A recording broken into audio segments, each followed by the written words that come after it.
महाराज जी, एक जीवन का असली लक्ष्य क्या है? मतलब हम लोग किस दौड़ में दौड़ रहे हैं, ये अभी तक पता नहीं चला। हाँ, बिल्कुल सही। ये सबके लिए मंगलमय और ये बहुत पूजनीय प्रशंसनीय प्रश्न है। देखो, अनंत काल से, हम एक समय की बात नहीं करें, अनंत काल से हम अपने भगवान से बिछुड़ गए, अपने स्वरूप से भूल गए हैं। जो हमारा घर है उससे हम दूर हो चुके हैं। हमारा स्वरूप तो अविनाशी है, इतना तो कहीं ना कहीं आप समझ रहे होंगे। क्योंकि जैसे हमारा स्वप्न होता है तो जागरण पे पता चलता है कि स्थूल स्वरूप ही है, लेकिन कुछ ही मिनट में जब हम स्वप्न में थे तो इसका भान नहीं था। हमारी बुद्धि कितनी हमें धोखेबाजी से फंसा रही है उसको देखिए। जब हम स्वप्न में थे तो जागृत में हमारा कोई एक स्थूल शरीर है ऐसा आपको ज्ञान नहीं था। ये कुछ घंटों के अंतराल की ही हम बुद्धि की धोखेबाजी को आपको दिखा के पूरा फाइनल में बताएंगे। और जब हम सुषुप्ति में होते हैं तो हम हैं भी कि नहीं इसकी सत्ता ही नहीं रहती। 3 जागृत, स्वप्न और सुषुप्ति, 3 की बात केवल समझा करके आपको उस अविनाशी की बात बता रहे हैं। जो जागृत में था वही स्वप्न में है और वही सुषुप्त में। नहीं तो ये कौन कहता है कि आज मैं बहुत अच्छा सोया। सुषुप्त में तो बोध ही नहीं होता कि वो जिंदा है कि मरा है कि सोया है कि जग रहा है, उसको कुछ पता नहीं होता। वो तो जगने के बाद होता है। तो इसका मतलब स्वप्न में स्थूल शरीर का बाद हो गया, स्थूल शरीर है इसका भ्रम नष्ट हो गया। जब हम सुषुप्ति में गए तो सूक्ष्म शरीर जो स्वप्न में था वो भी बाधित हो गया। मन तन दोनों का विस्मरण हो गया। तो सत्य वस्तु तो हो नहीं सकती, क्योंकि सत्य वस्तु त्रिकाल सत्य है। वो है मैं, जो मैं जागृत था वही मैं स्वप्न में था और वही मैं सुषुप्त में था। तो जो मैं तत्व है जिसे हम ईश्वर अंश कहते हैं, वो इस देह को अपना मैं मान करके और इस जगत को सत्य मानकर वो फंसता चला गया। आज हम अगर अपना परिचय देंगे तो इसी को लेके देंगे। वास्तविक परम सत्य मानो, ये मेरा न था, न है, न रहेगा, न रोके रुकेगा। तुम्हारे बाल्यावस्था रोक ली क्या?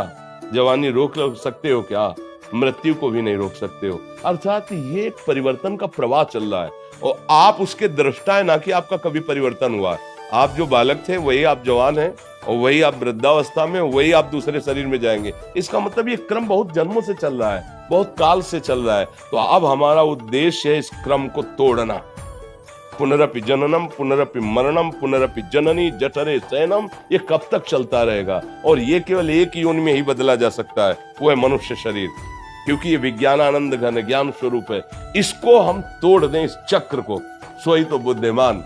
नहीं तो ये पद और ये शरीर और ये भोग सामग्री केवल हमारे समय को व्यतीत करवा रही है। पद भी नहीं रहेगा और शरीर भी नहीं रहेगा और भोग सामग्री भी नहीं रहेगी। यहां दुनिया में लाखों का मेला जुड़ा, हंसा जब जब उड़ा तो अकेला उड़ा। आपका शुभ और अशुभ कर्म आपका साथ होगा। शुभ कर्म से आपको स्वर्गलोक आदि मिलेंगे, अशुभ कर्म से नरक आदि मिलेंगे। काम दोनों से नहीं बना। कुछ ऐसा होना चाहिए जो शुभ अशुभ दोनों को मिटा दे और मुझे मेरे प्रभु से मिला दे। वो है भगवान की भक्ति, जो आपका प्रश्न था कि पूर्ण भक्ति कैसे की जाती है।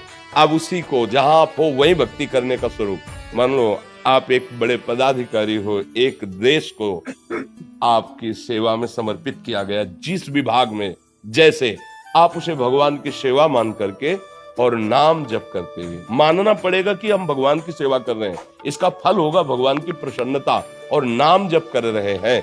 इन 2 बातों से आपको भगवत प्राप्ति हो जाएगी। शेष जितनी हमारे अंदर विरोधी वृत्तियां हैं, ये दोनों भाव उनका नाश कर देंगे। एक तो कि जो भी मैं कर रहा हूं भगवान यत् करोषि, ये मनमानी नहीं है, भगवान का आदेश है। यत् करोषि, ये तो सर्वाणि कर्माणि मयि सन्न्यस्य मत्पराः, जो भी तुम कार्य कर रहे हो मेरे को अर्पित कर दो। तो अर्पित करने का भाव होता है कि हे प्रभु, मैं जिस पद में हूं ईमानदारी से बिना अधर्म को छुए मैं इस पद का निर्वाह करूंगा और उसका फल होना चाहिए नाथ, आप प्रसन्न हो जाइए। और जब समय मिले तब नाम जप कर लो, राधा राधा, या जो नाम आपको भगवान का प्रिय लगता हो। इन 2 बातों से आपका इस जगत से परम मंगल होकर के जाएगा और इस लोक में भी आप विजयी रहेंगे, कोई आपको परास्त नहीं कर सकता। नाम जप और जो भी कर रहे हो वो भगवान के लिए, तो पाप आचरण तो कर ही नहीं पाओगे। क्योंकि पाप आचरण करने में आपका मन भयभीत हो जाएगा कि ये भगवान को समर्पित नहीं होगा। धर्म विरुद्ध आचरण भगवान को समर्पित नहीं होता।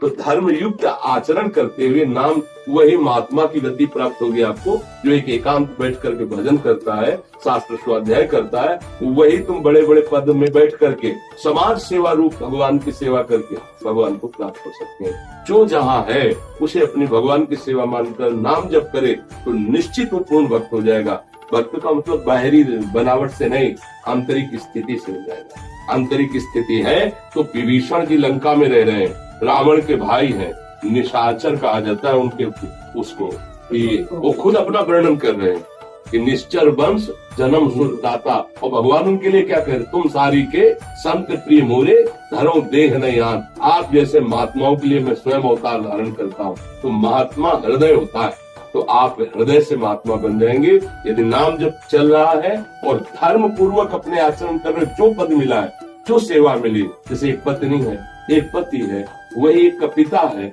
एक का भाई है, वही समाज का एक बहुत बड़ा सुधारक पद पर भी है। तो हर पद पर तुम्हें ध्यान देना है। पति के रूप में जब आप हो तो पत्नी को भगवत सेवा स्वरूप सुख प्रदान करें, पिता रूप में पुत्र की सेवा, एक परिवार की सेवा, और ये बड़े समाज की सेवा, वो सब भगवान सामर्थ्य देते हैं। और उसी सामर्थ्य से भगवान को प्रसन्न करके हम भगवत प्राप्त होते हैं। जैसे चक्रवर्ती सम्राट महाराज अम्बरीश जी, चक्रवर्ती सम्राट होते हुए भी भगवान की अद्भुत भक्ति उनके हृदय में।